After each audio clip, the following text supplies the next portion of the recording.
Well, good evening. I think it's 6 o'clock. I may be a little slow, I'm not sure, but it's time for Tales and Cocktails. And the rain is pouring down from Ida. If we get competition with thunder, so what? Anyway, tonight I want to read you another short story, excuse me, by William Somerset Maugham, who was born on January 25th, 1874, and died at the age of 91 on December 16th, 1965.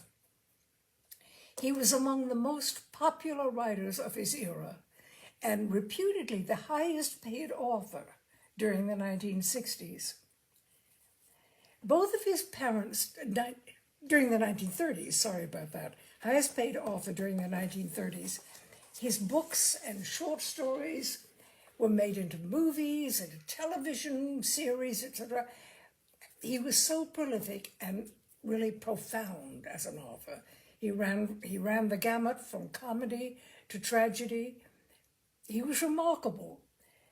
Now, both of his parents died before he was 10, and he was raised by a paternal uncle who was extremely cold, emotionally cold.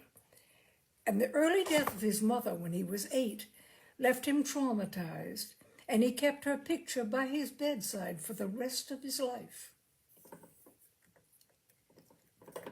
He did not want to become a lawyer like other men in his family, so he trained and qualified as a physician.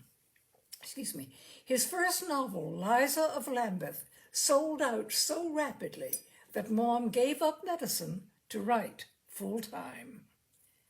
During the First World War, he served with the Red Cross and in the Ambulance Corps before being recruited in 1916 into the British Secret Intelligence Service.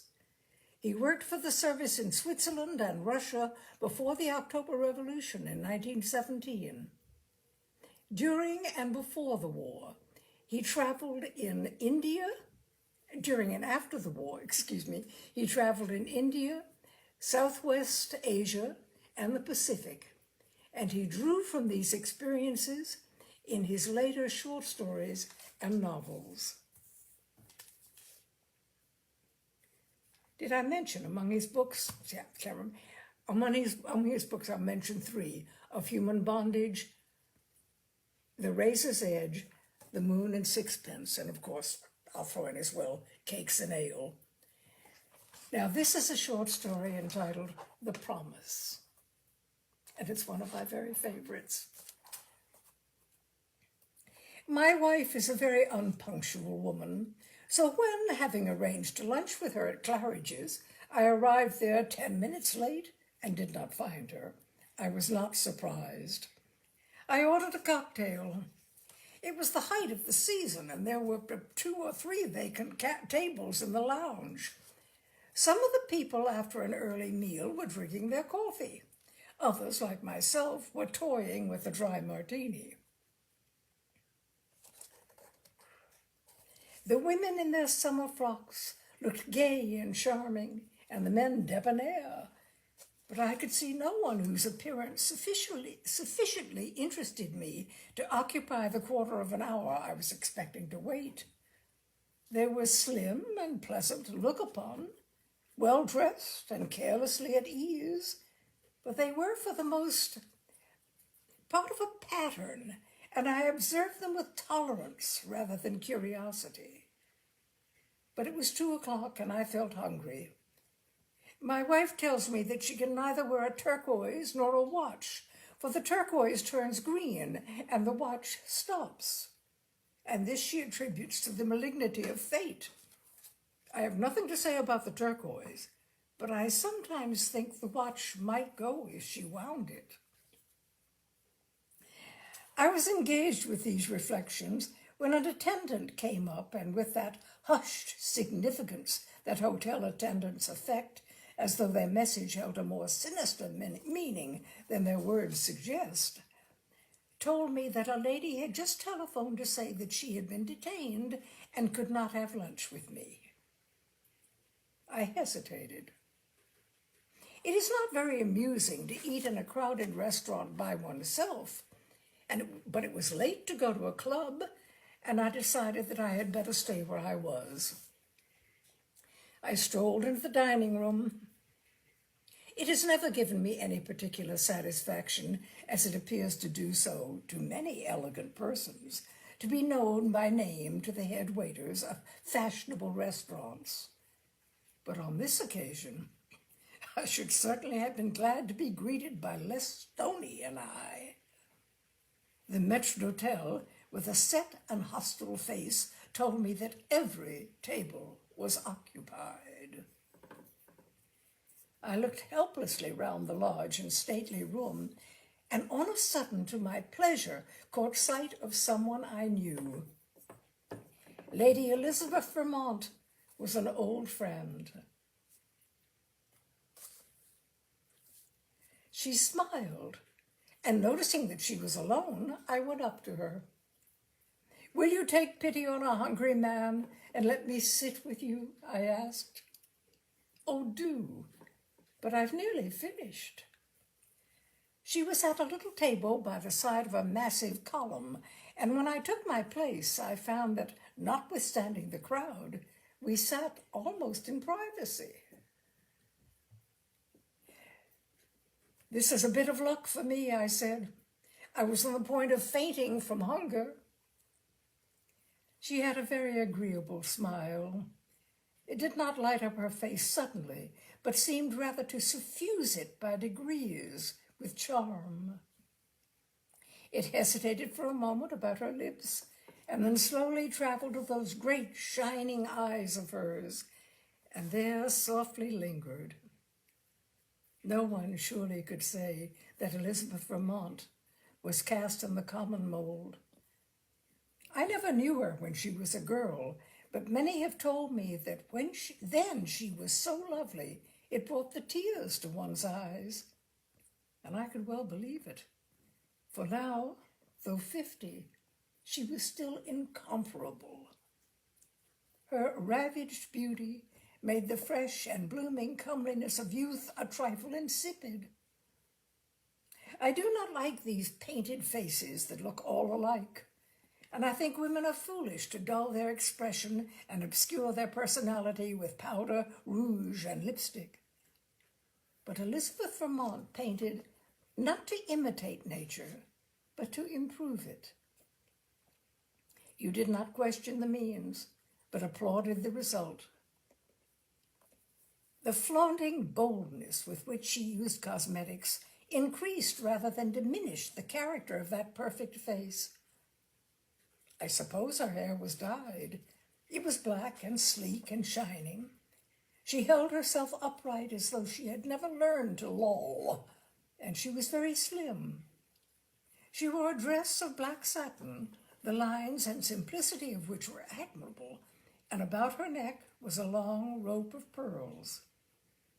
Her only other jewel was an enormous emerald, which guarded her wedding ring, and its somber fire emphasized the whiteness of her hand. But it was in her hands, with their reddened nails, that she most clearly betrayed her age. They had none of a girl's soft and dimpled roundness, and you could not but look at them with a certain dismay. Before very long, they would look like the talons of a bird of prey. Elizabeth Vermont was a remarkable woman, of great birth, for she was the daughter of the 7th Duke of St. Erth. She married at the age of 18 a very rich man, and started at once upon a career of astounding extravagance, lewdness, and dissipation. She was too proud to be cautious, too reckless to think of consequences, and within 2 years, her husband, in circumstances of appalling scandal, divorced her. She married then one of the 3 correspondents named in the case, and 18 months later ran away from him. There followed a succession of lovers. She became notorious for her profligacy. Her startling beauty and her scandalous conduct held her in the public eye, and it was never very long but that she gave the gossips something to talk about. Her name stank in the nostrils of decent people. She was a gambler, a spendthrift, and a wanton. But though unfaithful to her lovers, she was constant to her friends, and there always remained a few who would never allow, whatever she did, that she was anything but a very nice woman. She had candor, high spirits, and courage. She was never a hypocrite. She was generous and sincere. It was at this period of her life that I came to know her.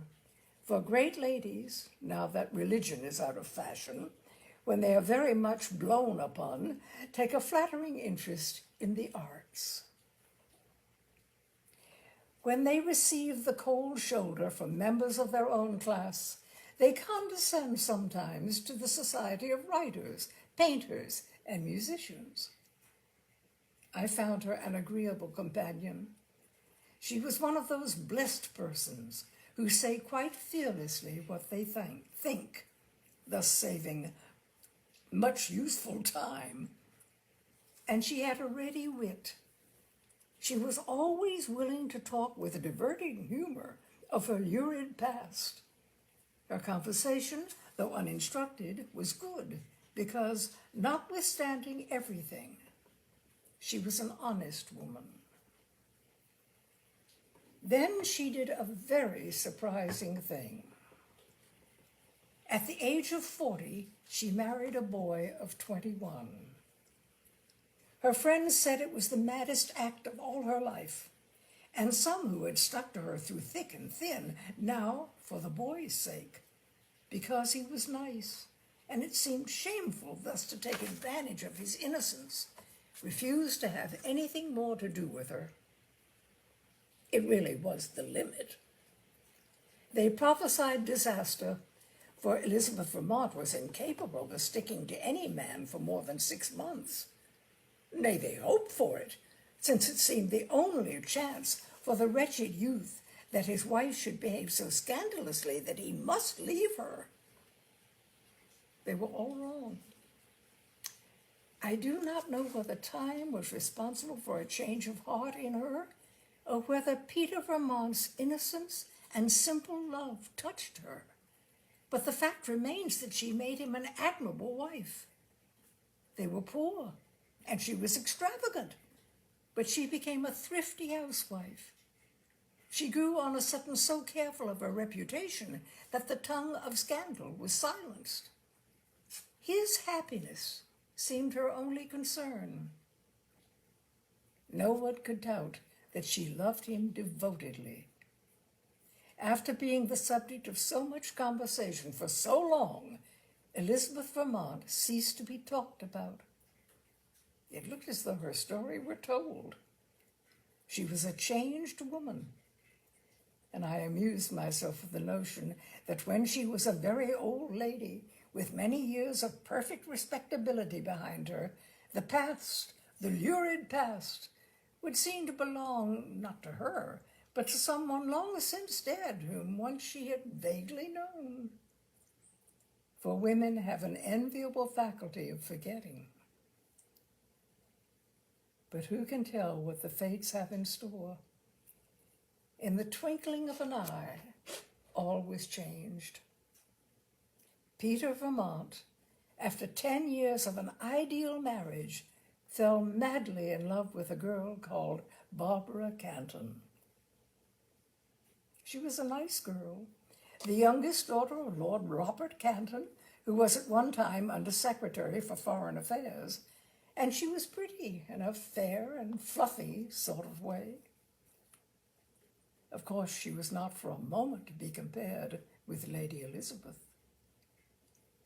Many people knew what had happened, but no one could tell whether Elizabeth Vermont had any inkling of it. And they wondered how she would meet a situation that was so foreign to her experience. It was always she who had discarded her lovers. None had deserted her. For my part, I thought she would make short work of little Miss Canton. I knew her courage and her adroitness. All this was in my mind now while we chatted over our luncheon. There was nothing in her demeanor, as gay, charming, and frank as usual, to suggest that anything troubled her. She talked as she always talked, lightly but with good sense and a lively perception of the ridiculous, of the various topics which the course of conversation brought forward. I enjoyed myself. I came to the conclusion that by some miracle she had no notion of Peter's changed feelings, and I explained this to myself by the supposition that her love for him was so great she could not conceive that his for her might be less. We drank our coffee and smoked a couple of cigarettes, and she asked me the time. 3:15. I must ask for my bill. Won't you let me stand you lunch? Of course, she smiled. Are you in a hurry? I'm meeting Peter at 3. Oh, how is he? He's very well. She gave a little smile, that tardy and delightful smile of hers, but I seemed to discern in it a certain mockery. For an instant she hesitated, and she looked at me with deliberation. You like curious situations, don't you? She said. You'd never guess the errand I'm bound on. I rang up Peter this morning and asked him to meet me at 3. I'm going to ask him to divorce me. You're not, I cried. I felt myself flush and did not know what to say. I thought you got on so well together. Do you think it's likely that I shouldn't know what all the world knows? I'm really not such a fool as all that.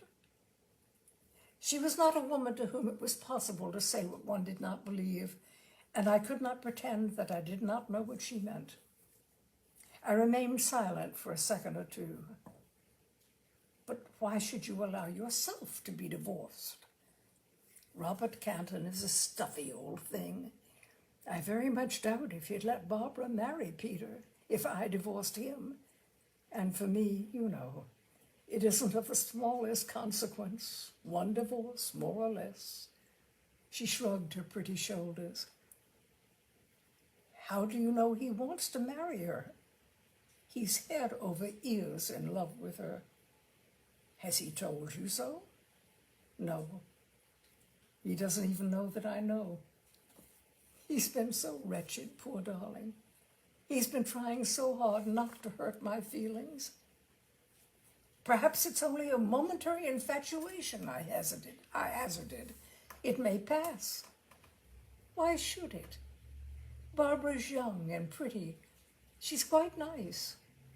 They're very well suited to one another. And besides, what good would it do if it did pass? They love each other now, and the present in love is all that matters. I'm 19 years older than Peter. If a man stops loving a woman old enough to be his mother, do you think he'll ever come to love her again? You're a novelist. You must know more about human nature than that. Why should you make this sacrifice? When he asked me to marry him 10 years ago, I promised him that when he wanted his release, he should have it. You see, there was so great a disproportion between our ages, I thought that was only fair. And are you going to keep a promise that he hasn't asked you to keep? She gave a little flutter of those long, thin hands of hers, and now I felt that there was something ominous in the dark glitter of that emerald. Oh, I must, you know. One must behave like a gentleman. To tell you the truth, that's why I'm lunching here today. It was at this table that he proposed to me. We were dining together, you know, and I was sitting just as I am now. The nuisance is that I'm just as much in love with him now as I was then. She paused for a minute, and I could see that she clenched her teeth. Well, I suppose I ought to go. Peter hates one to keep him waiting. She gave me a sort of little helpless look, and it struck me that she simply could not bring herself to rise from her chair. But she smiled and with an abrupt gesture sprang to her feet. "Would you like me to come with you?" "As far as the hotel door," she smiled. We walked through the restaurant and the lounge, and when we came to the entrance, a porter swung round the revolving doors. I asked if she would like a taxi. "No, I'd sooner walk. It's such a lovely day." She gave me her hand. "It's been so nice to see you. I shall go abroad tomorrow, but I expect to be in London all the autumn. Do ring me up." She smiled and nodded and turned away. I watched her walk up Davies Street. The air was still bland and spring-like, and above the roofs little white clouds were sailing leisurely in a blue sky. She held herself very erect, and the poise of her head was gallant. She was a slim and lovely figure, so that people looked at her as they passed. I saw her bow graciously to some acquaintance who raised his hat, and I thought that never in 1,000 years would it occur to him that she had a breaking heart. I repeat, she was a very honest woman. The Promise by Somerset Maugham. That one gets me. It really does. I hope you've enjoyed it, my dears. As I said, it's one that really touches me very deeply. Anyway, that's it for Tales and Cocktails. And the rain is pouring down outside, but we are inside. Stay safe, stay warm, and I'll see you again next Wednesday.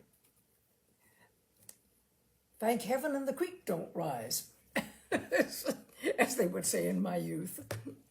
So good night, my dears. Thank you so much for being with me. Good night for now.